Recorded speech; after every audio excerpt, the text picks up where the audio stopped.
Hello, today's tutorial will concentrate on creating a new Java project in Eclipse. First, you have to create a directory in which the project will reside. I've chosen C workspaces in Java Authority, and as you can see right here, I have basically no Java projects created. At the end of this tutorial, you will see a project. To get started, go to your Package Explorer and right-click New Java Project. If for some reason you cannot find the Package Explorer tab, you can find it by going to Window, Show View, and Package Explorer. And this tab will now appear.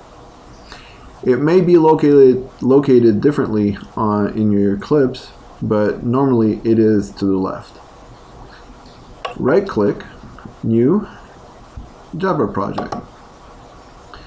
The project name that we will use will be Tutorial.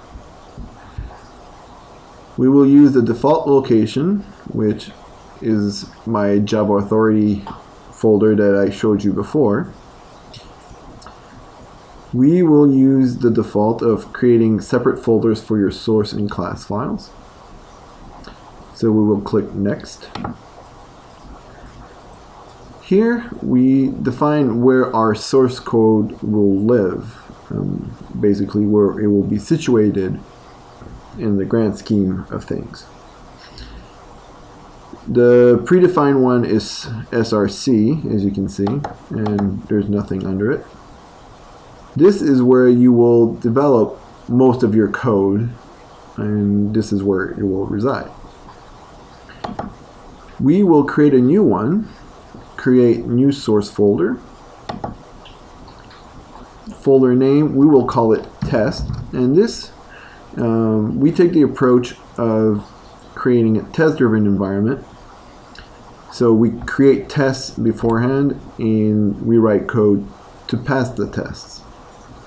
And click on Finish. So now we have src and test. src obviously stands for source.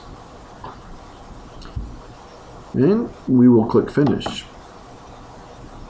As you can see, now we have a Java project with two source folders, one called src, another one called test. If we look